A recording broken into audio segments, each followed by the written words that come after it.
أعوذ بالله من الشيطان الرجيم. بسم الله الرحمن الرحيم. إن الله اصطفى آدم ونوحا وآل إبراهيم وآل عمران على العالمين ذرية بعضها من بعض والله سميع عليم.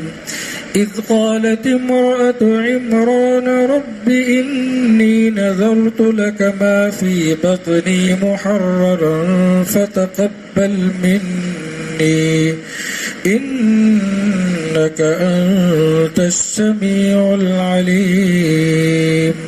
فلما وضعتها قالت رب إني وضعتها أنثى والله أعلم بما وضعت وليس الذكر كالأنثى وإني سميتها مريم وإني أعيدها بك وذريتها من الشيطان الرجيم.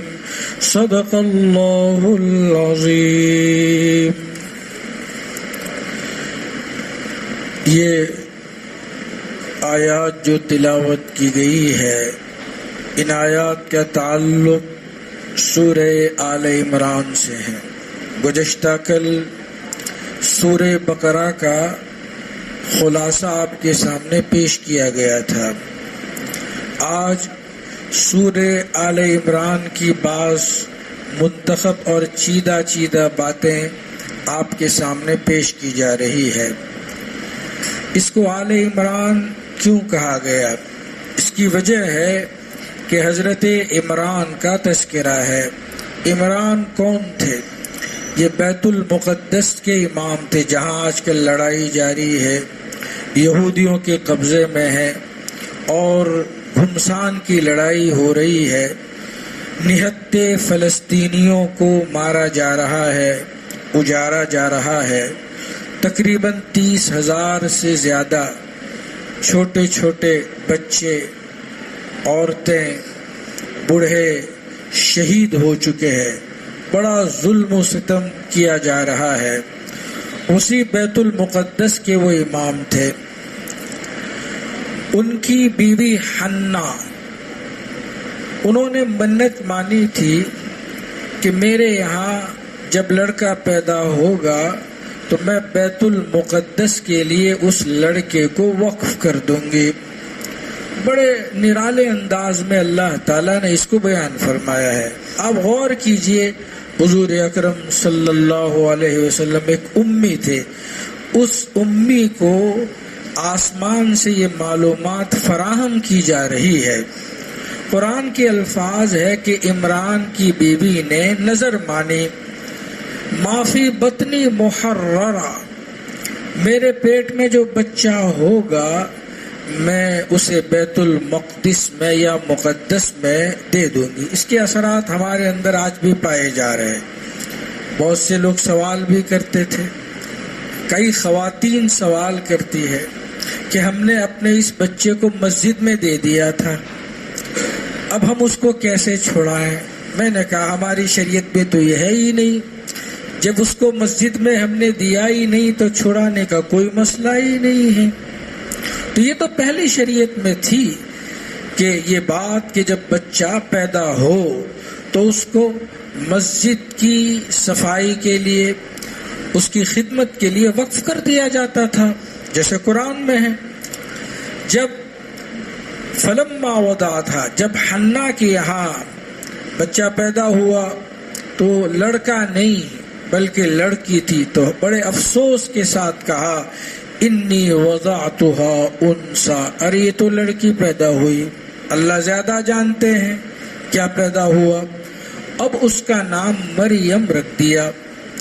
اب وَإِنِّي أُعِيدُهَا بِكَ وَذُرِّيَّتَهَا مِنَ الشَّيْطَانِ الرَّجِيمِ، میں مریم کو اور مریم کی اولاد کو اللہ کی پناہ میں دے رہی ہوں. اس لیے حدیث میں آتا ہے کہ جب بچہ پیدا ہوتا ہے تو روتا ہے، شیطان چونکے مارتا ہے سوائے مریم اور حضرت عیسیٰ کے جب ان کی ولادت ہوئی تو شیطان کے ان پر کوئی اثر نہیں تھا، ان کے اثرات سے وہ مبرہ تھے۔ اب جب بچی پیدا ہوئی تو ان کی کفالت کا مسئلہ جیسے کل میں نے بیان کیا تھا، حضرت زکریا علیہ السلام نے اس کی کفالت کی۔ حضرت مریم بڑی عابدہ، زاہدہ، طیبہ، طاہرہ تھی، ہر وقت اللہ تعالیٰ کی عبادت میں مشغول رہتی تھی، اور اللہ تعالیٰ نے 16ویں پارے میں مستقل سورہ مریم ان کے نام سے اتاری۔ عبادت کے لیے وہ اس طرح ماحول بناتی تھی جس کو قرآن نے تذکرہ کیا، وَاذْكُرْ فِي الْكِتَابِ مریم۔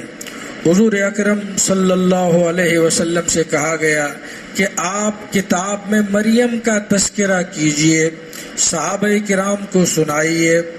جب وہ عبادت کرتی تھی تو انہوں نے ایک حجرہ بنا لیا تھا اور اپنے گھر والوں سے علیحدہ ہو کر اللہ اللہ کیا کرتی تھی، جیسے ہم لوگ اعتکاف میں ہوتے ہیں۔ تو اعتکاف کے لیے کوئی پردہ ضروری نہیں ہے، مسجد میں جہاں بھی چاہو اعتکاف کر لو، لیکن پردہ اس لیے کیا جاتا ہے تاکہ یکسوئی رہے، اپنی ضروریات تنہائی میں پوری ہو سکے۔ تو اس طرح کیا۔ اب اللہ تبارک و تعالیٰ کو اپنی قدرت ظاہر کرنی تھی، تو ایک دن ایسا ہوا کہ مریم عبادت میں مشغول تھی۔ فَأَرْسَلْنَا إِلَيْهَا رُوحَنَا فَتَمَثَّلَ لَهَا بَشَرًا سَوِيًّا۔ ان کے پاس حضرت جبرائیل علیہ السلام انسان کی شکل میں سویہ، نہایت خوبصورت انسان کی شکل میں متمثل ہوئے، رونما ہوئے۔ اب مریم پاک دامن ایک نوجوان کو، خوبرو نوجوان کو اپنے کمرے میں دیکھ کر ان کو دہشت طاری ہوئی اور فوراً کہا، انی اعوذ بالرحمن منک ان کنت تقیا۔ میں تو رحمان کی پناہ میں آتی ہوں، آپ کون ہیں، کیوں آئے ہو؟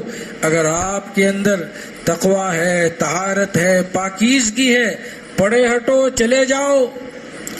انہوں نے کہا، حضرت جبرائیل علیہ السلام نے، انما انا رسول ربک لاہب لک غلاما زکیا، میں تو آسمان کا نمائندہ ہوں، اللہ کا بھیجا ہوا ہوں، اور اس لیے آیا ہوں کہ اللہ تمہیں اولاد عطا کرنا چاہتے ہیں۔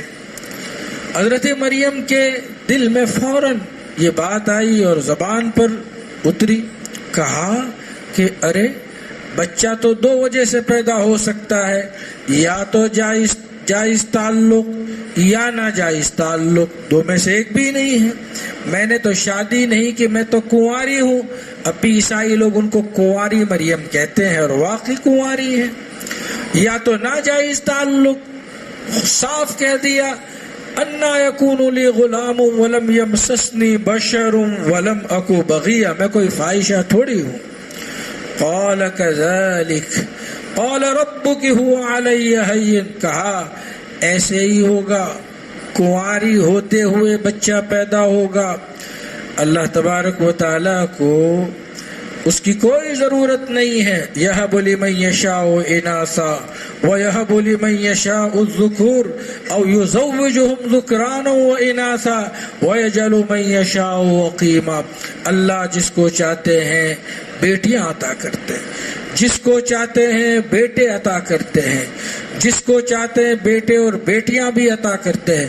جو اللہ حضرت آدم کو بغیر ماں باپ کے پیدا کر سکتا ہے اور کیا ہے، تو ظاہر ہے حضرت عیسیٰ کو بغیر باپ کے پیدا کرنے میں کیا حرج ہے؟ اور خود قرآن ہے ناطق، ان مثل عیسیٰ عند اللہ کمثل آدم، حضرت عیسیٰ علیہ السلام کی مثال حضرت آدم جیسی ہے۔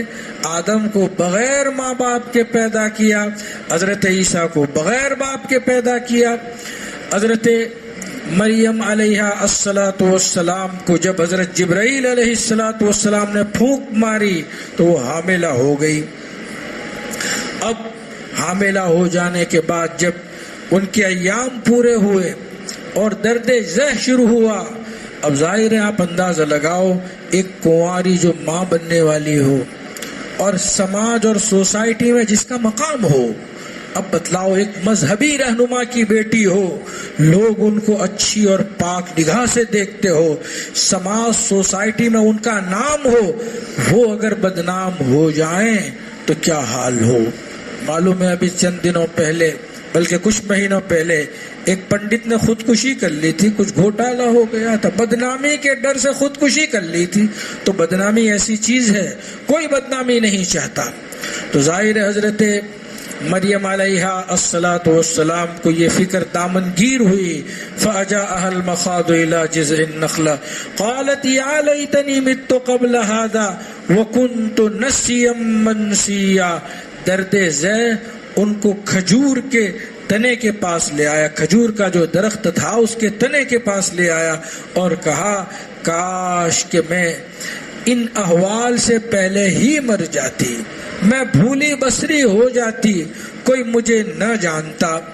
اللہ تعالیٰ نے تسلی دی حضرت جبرائیل علیہ الصلوۃ والسلام کے ذریعے، فناداها من تحتها الا تحزنی قد جعل ربك تحتك سریا۔ اعلان ہوا کہ غم کرنے کی ضرورت نہیں، اللہ نے تمہارے نیچے نہر جاری کی ہے اور تمہارے لیے کھانے کا انتظام کیا ہے۔ وَهُزِّي إِلَيْكِ بِجِذْعِ النَّخْلَةِ تُسَاقِطْ عَلَيْكِ رُطَبًا جَنِيًّا۔ کھجور کے تنے کو ہلاؤ، تر و تازہ کھجوریں تمہیں مل جایا کرے گی۔ کھجور میں آج بھی طاقت ہے۔ انسان میں وٹامن کی کمی ہو، خون کی کمی ہو یا بہت سی کمیاں مردوں میں ہوتی ہیں، وہ ساری کھجور سے دور ہو جاتی ہے۔ اس زمانے میں بھی حاملہ خواتین کو اور وضع حمل کے بعد بھی کھجور کھلانے کا معمول آج بھی ہے۔ اللہ تبارک و تعالیٰ نے جب بچہ انہیں دے دیا، کہا فَكُلِي وَاشْرَبِي، کھاؤ اور پیو، وَقَرِّ عَيْنَا، اور اپنے نور نظر کو دیکھ کر اپنی آنکھیں ٹھنڈی کرو۔ بس ایک بات یاد رکھو، فَإِمَّا تَرَيْنَّ مِنَ الْبَشَرِ أَحَدًا فَقُولِي إِنِّي نَذَرْتُ لِلرَّحْمَنِ صَوْمًا فَلَنْ أُكَلِّمَ الْيَوْمَ إِنسِيًّا۔ کوئی آپ کو پوچھے تو جواب نہیں دینا، دفاع ہم کریں گے۔ کوئی یہ کہے کہ مریم بچہ کہاں سے لائی، تمہیں خاموش رہنا ہے۔ اس زمانے میں خاموش رہنا بھی ایک روزہ تھا۔ اب وہ قوم کے پاس لے کر آئی، قوم کسی کو چھوڑتی نہیں، کسی کو بھی نہیں، نبی کو نہیں چھوڑا، رسول اللہ کو نہیں چھوڑا۔ اللہ کے نبی اخیر میں بھی حضرت عائشہ کو کہتے تھے، عائشہ طائف کے موقع پر تیری قوم نے جو مجھے ستایا ہے اس کی کرواہٹ اور تلخی آج بھی محسوس کر رہا ہوں۔ ظاہر بات ہے، رسول اللہ شکایت کر رہے کہ عائشہ تیری قوم نے مجھے جو طائف کے موقع پر ستایا تھا، میری بے عزتی کی تھی، اس کی تلخی اور کرواہٹ میں آج بھی محسوس کر رہا ہوں۔ قوم کسی کو بخشتی نہیں ہے۔ حضرت مریم کے ساتھ بھی یہی ہوا، قال یا مریم لقد جئت شیئا فریا۔ ارے مریم تو تو ایک عجیب و غریب چیز لے کر آئی، غضب ڈھایا تو نے۔ اے ہارون کی بہن، تیرے باپ بھی ایسے نہیں تھے، تیری ماں بھی ایسی نہیں تھی، اچھے خاندان کی ہے تو، یعنی مصلح بن کر، ناصح بن کر ان کا مذاق اڑایا جا رہا ہے۔ حضرت مریم نے کہا فاشارت الی، مجھ سے کیوں پوچھتے ہو، ان سے پوچھو۔ کا قالوا کیف نکلم من کان فی المہد صبیا، ہم کیسے گفتگو کر سکتے ہیں اس بچے سے جو ابھی گہوارے میں بچہ ہی ہے۔ اللہ تعالیٰ جو 2 سال میں بلواتا ہے وہ ایک دن میں بھی بلوا سکتا ہے۔ ایک دن کا بچہ بولنے لگا انی عبداللہ آتانی الکتاب، میں عبداللہ ہوں، اللہ کا بندہ ہوں، اللہ مجھے کتاب دے گا اور دی، انجیل عطا فرمائی، اللہ نبی بنائے گا اور نبی بنایا۔ اور حضرت عیسیٰ بابرکت ہے، آج بھی حضرت عیسیٰ علیہ السلام کو ماننے والوں کی تعداد، مسلمان تو مانتے ہی ہیں اور عیسائی بھی حضرت عیسیٰ علیہ السلام کو مانتے ہیں، لیکن صحیح نہیں مانتے۔ یہ آیات جو اتری ہے نا، وہ ایک وفد آیا تھا حضور اکرم صلی اللہ علیہ وسلم کے پاس نجران کے عیسائی حضور صلی اللہ علیہ وسلم کے پاس آئے تھے اور بحث کرنے لگے کہ عیسیٰ تو خدا ہے، عیسیٰ تو اللہ کے بیٹے ہیں، عیسیٰ تو تین میں سے تیسرے ہیں۔ وہ حضرت عیسیٰ کو بعض فرقوں نے خدا کہا، یوں کہا اللہ تعالیٰ نے اپنے کلام پاک میں بھی ارشاد فرمایا ان اللہ هو المسیح ابن مریم، کہ اللہ ہی عیسیٰ ابن مریم کا معنی اللہ، حضرت عیسیٰ خدا ہے۔ ایک فرقہ یہ کہتا ہے ثالث و ثلاث، تین خدا میں سے ایک اقنوم، ایک جز۔ حضرت عیسیٰ علیہ السلام گویا عیسائی تین خداؤں کو مانتے ہیں۔ ان کا ایک فرقہ یہ ہے کہ حضرت عیسیٰ علیہ السلام اللہ کے بیٹے ہیں۔ وقالت الیہود عزیر ابن اللہ وقالت النصارى المسیح ابن اللہ۔ ایک فرقہ یہ کہتا ہے کہ حضرت عیسیٰ اللہ کے بیٹے ہیں۔ نبی اکرم صلی اللہ علیہ وسلم نے مسجد نبوی میں مدینۃ المنورہ میں ان کو بلایا، وہ آئے، بحث و مباحثہ کیا۔ حضور نے فرمایا کہ اللہ ایک ہے۔ یا اہل الکتاب لا تغلوا فی دینکم ولا تقولوا علی اللہ الا الحق انما المسیح عیسی ابن مریم رسول اللہ وکلمتہ القاها الی مریم وروح منہ فآمنوا باللہ ورسولہ ولا تقولوا ثلاثہ انتہوا خیرا لکم انما اللہ الہ واحد سبحانہ ان یکون لہ ولد۔ تردید فرمائی قرآن نے، حضرت عیسیٰ خدا نہیں ہے، وہ اللہ کے برگزیدہ بندے ہیں، اللہ کے نیک بندے ہیں۔ عیسائی جو لوگ آئے تھے اس میں بڑے بڑے مذہبی رہنما تھے، ایک کا نام عاقب تھا، ایک کا نام سید تھا، اور بھی کئی رہنما تھے، وہ ماننے کے لیے تیار نہیں۔ اللہ تبارک و تعالیٰ نے حضرت نبی اکرم صلی اللہ علیہ وسلم کو مباہلہ کی اجازت دی۔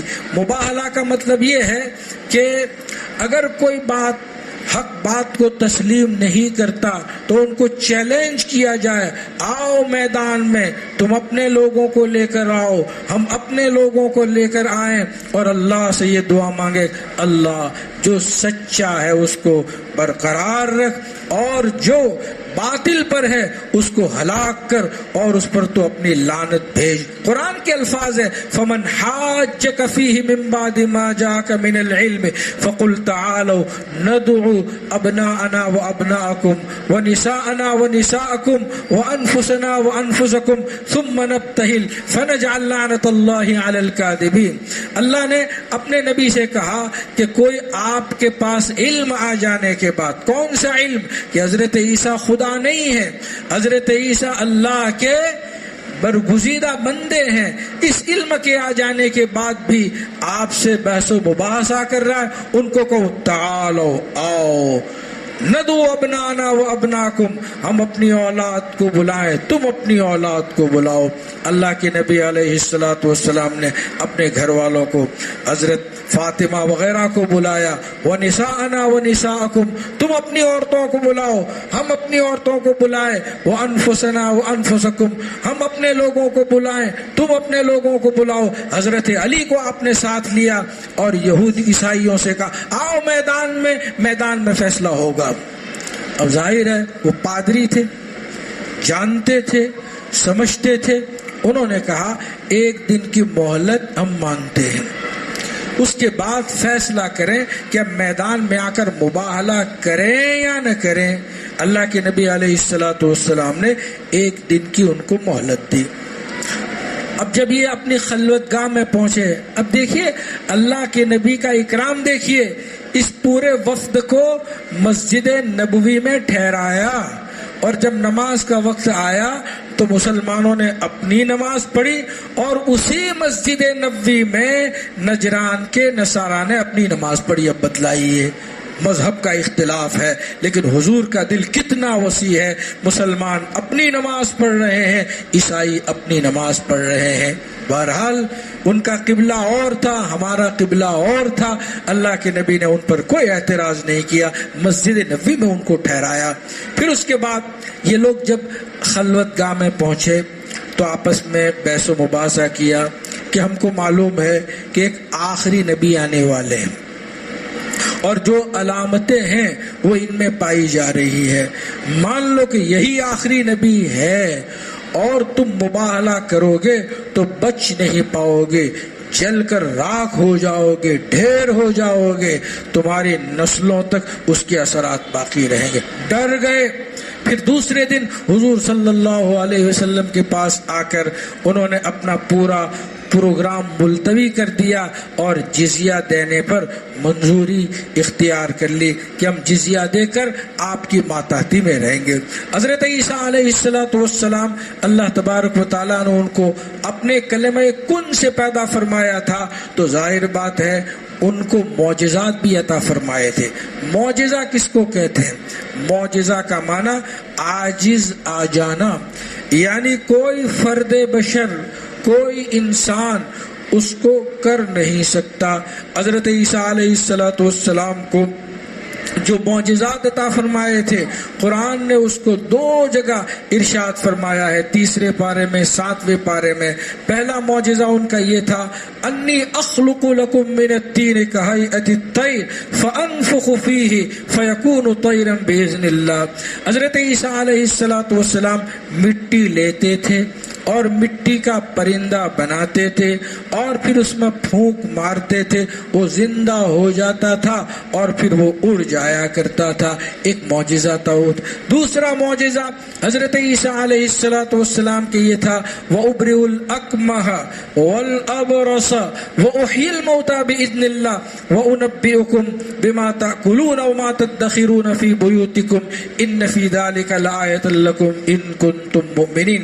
دوسرا معجزہ یہ تھا کہ مادر ذات اندھا، آج بھی میڈیکل فیل ہے، آج بھی 2024 کی بات کرتا ہوں، ماں کے پیٹ سے جو کمزوری لے کر آتا ہے، مثلا نابینا پیدا ہوا، دنیا کی کوئی طاقت اس کو بینائی عطا نہیں کر سکتی. آج بھی حضرت عیسیٰ علیہ السلام کا معجزہ یہ تھا کہ جو ماں کے پیٹ سے اندھا پیدا ہوتا، آپ اس کے سر پر ہاتھ رکھتے، اللہ کے حکم سے وہ بینا ہو جاتا.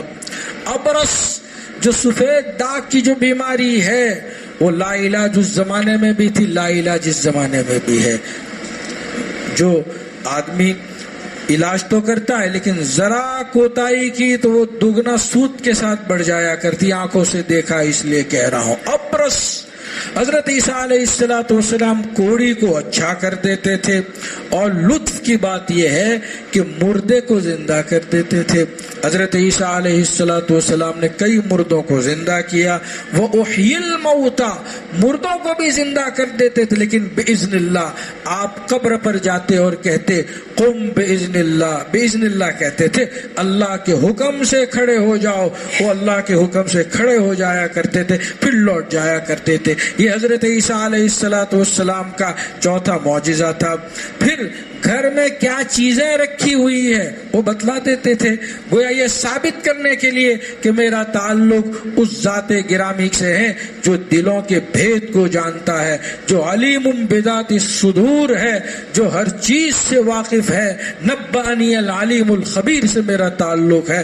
میں اپنی طرف سے کچھ نہیں کہتا، اللہ وحی الہی کے ذریعے مجھے جو بتلاتا ہے وہی میں کہہ رہا ہوں. تو وَأُنَبِّئُكُم بِمَا تَأْكُلُونَ میں تمہیں جو تم کھاتے ہو اور جو تم ذخیرہ اندوزی کرتے ہو میں تمہیں بتاتا ہوں. تو حضرت عیسیٰ علیہ السلام کا واقعہ اس سورہ آل عمران کا دلچسپ موضوع ہے.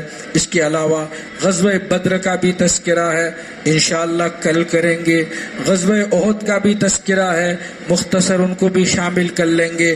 اس میں رسول اللہ صلی اللہ علیہ وسلم کی وفات کا بھی تذکرہ ہے. گویا وفات کا مطلب یہ ہے کہ اللہ کے نبی کا انتقال ہو سکتا ہے. وما محمد الا رسول قد خلت من قبله الرسل افئن مات او قتل انقلبتم على اعقابكم ومن ينقلب على عقبيه فلن يضر الله شيئا. اس کے بعد جو لوگ شہید ہو جاتے ہیں اور شہیدوں کا جو اعزاز و اکرام ہوتا ہے، وَلَا تَحْسَبَنَّ الَّذِينَ قُتِلُوا فِي سَبِيلِ اللَّهِ أَمْوَاتٌ بَلْ أَحْيَاءٌ عِندَ رَبِّهِمْ يُرْزَقُونَ فَرِحِينَ بِمَا آتَاهُمُ اللَّهُ مِنْ فَضْلِهِ وَيَسْتَبْشِرُونَ بِالَّذِينَ لَمْ يَلْحَقُوا بِهِمْ مِنْ خَلْفِهِمْ أَلَّا خَوْفٌ عَلَيْهِمْ وَلَا هُمْ يَحْزَنُونَ. پھر اس کے بعد دعا پر یہ